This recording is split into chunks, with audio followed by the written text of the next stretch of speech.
Yeay, masuk lagi ke video kita. Di sini adalah kita akan kupas tuntas 17 brand dan kali ini kita sudah masuk ke brand yang ke-12.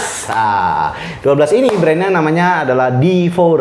D4 itu produknya beberapa ya, jadi beberapa varian, tapi yang paling utama sekali adalah pasta. Nah, D4 ini ownernya masih muda sekali dan beliau itu baru create bisnisnya kurang lebih 3 bulan. Jadi selama 3 bulan tiba-tiba bener-bener langsung konsisten terus menerus dan jadilah bisnisnya namanya D4 ini, D4 pasta ya.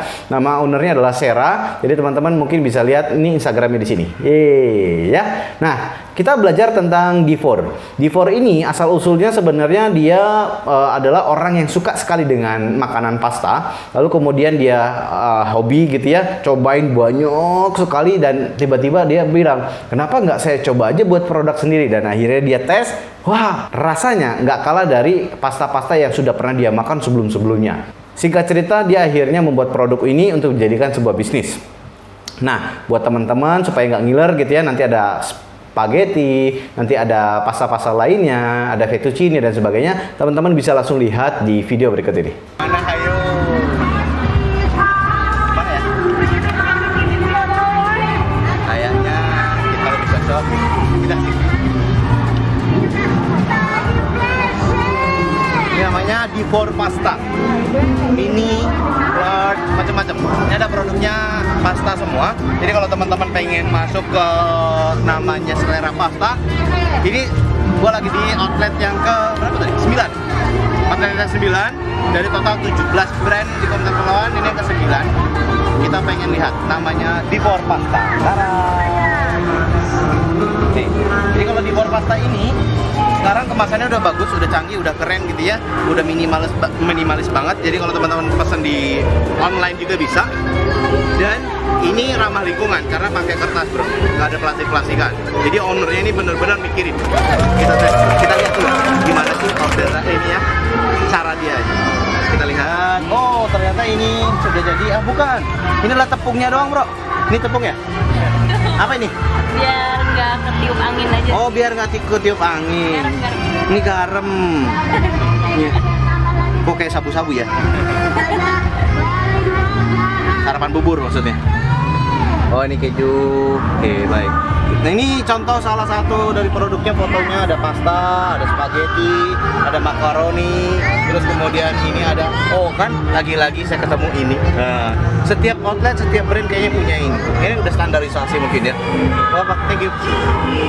Oke, kita bakal ketemu sama ownernya. Ownernya ini masih muda, masih belia, umurnya masih belasan gitu ya. 10 tambah 10 kayaknya 20, nggak mungkin juga. Kita tes aja dulu ya. Halo, apa kabar? Siapa namanya? Halo, aku Sera. Aduh, ini goyang-goyang. Ini lagi masak. Lagi masak ya? Namanya Sera? Iya. Nama panjangnya siapa? Sera. Nama panjangnya Seramat Malam. Selamat malam, duhai kekasih.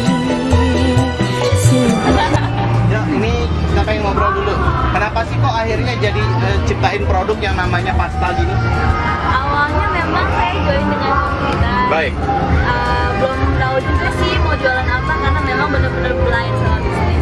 Lalu idenya muncul saat malam-malam. Iya. Makan mie ya, mie instan. Instan.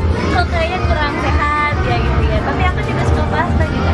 Kenapa nggak jualin pasta sekalian gitu? Jadilah saya seperti itu. So, produknya pasta dari D4 ini udah berapa lama? 3 bulan. 3 bulan. Baik. Masuk komunitas Palawan udah berapa lama? 3 bulan juga. Jadi ini kayak bertepatan gitu ya. Selamat dulu, tepuk tangan dulu. Yeay. Ini namanya Sera tadi. Ternyata Sera itu bersama sepasang kekasihnya juga. Kekasihnya di mana ya? Kita lihat dulu. Mungkin ada di sini. Oh, ini dia tertangkap basah. Ini adalah salah satu manusia langka yang mendukung satu namanya bisnis dari Sera. Itu dia guys, kalau lo pengen bisnis juga, kalau memang ternyata lo punya partner, punya pasangan, lo mintalah dia dukung juga gitu loh. Jangan sampai lo akhirnya sendirian doang gitu ya, kasihan ya. Oke Sera, boleh dong kasih tips buat teman-teman yang sekarang lagi nonton, kira-kira untuk jadi pebisnis gimana sih, apa sih caranya? Jangan pernah bilang susah duluan. Selalu berani untuk mencoba. Pasti ketemu nanti titik suksesnya. Oke, mantul banget. Itu dia dari ownernya di For Pasta. Thank you. Thank you.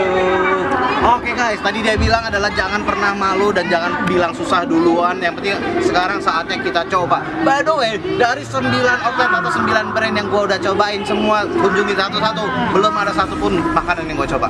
Laper. Kita cari dulu yang lain yang bisa gua makan ya. Oke, kita lanjut yang ke-10. Kita lari-lari lagi tapi lari kecil aja. Kayak di film-film zaman dulu.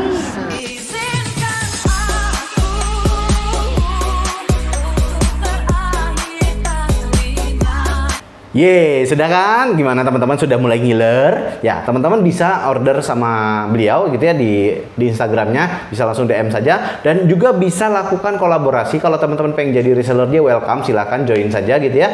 Yang terpenting adalah teman-teman sekarang memanfaatkan momentum supaya gimana ceritanya teman-teman bisa punya penghasilan tambahan, ataupun teman-teman pengen punya produk baru, ataupun teman-teman pengen kolaborasi bersama teman-teman yang lain. Nah, bicara tentang kolaborasi, misalnya saya punya bisnis satu, untuk bisa kolaborasi dengan orang lain, apa yang harus saya lakukan? Yang pertama, teman-teman berikan dulu manfaatnya kepada orang lain.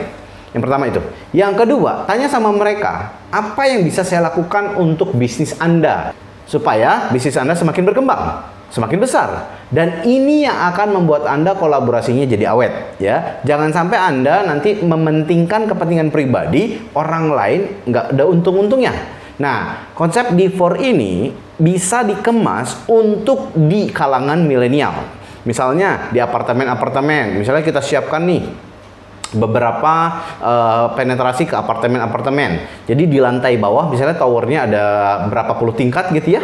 Jadi kita bisa siapkan ada depo atau outlet di bawah apartemen, nanti konsumsinya untuk seluruh apartemen tersebut. Rata-rata kalau orang atau customer sudah suka dengan rasanya, dia akan lakukan repeat dan repeat. Nah, pertanyaannya adalah, Mr. Pau, bagaimana caranya supaya saya bisa memiliki produk atau bisnis yang dicintai, yang digemari, yang di-repeat terus oleh semua customer saya? Nah, caranya teman-teman, ini sebenarnya bukan sebuah rahasia. Teman-teman mungkin sudah pada tahu, tapi kita akan kupas lagi supaya teman-teman bisa hafal nih, bisa tahu banget bagaimana cara mengelola bisnis supaya banyak disukai oleh seluruh customer.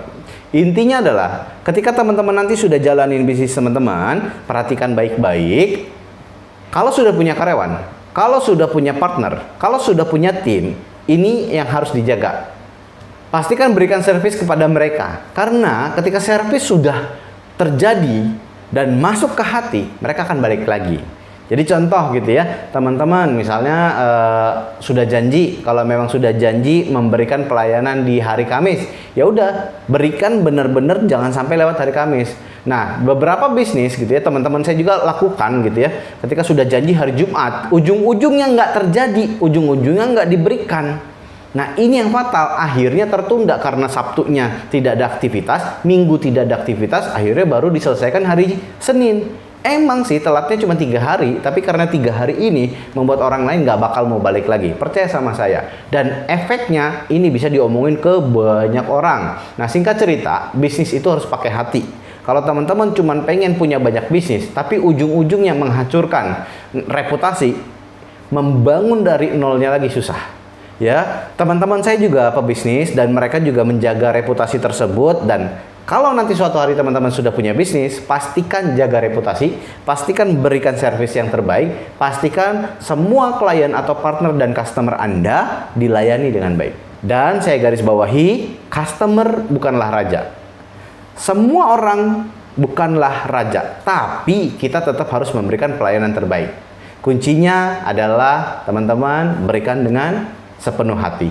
Jadi teman-teman untuk belajar lebih lanjut, nanti akan saya siapkan skemanya, flow-nya, caranya seperti apa. Tapi kita selesaikan dulu seluruh videonya. Jadi nanti teman-teman dapat intisarinya seperti apa. Dan teman-teman bisa lakukan ini di rumah untuk bisa langsung dipraktekkan. Itu saja dari saya. Thank you guys.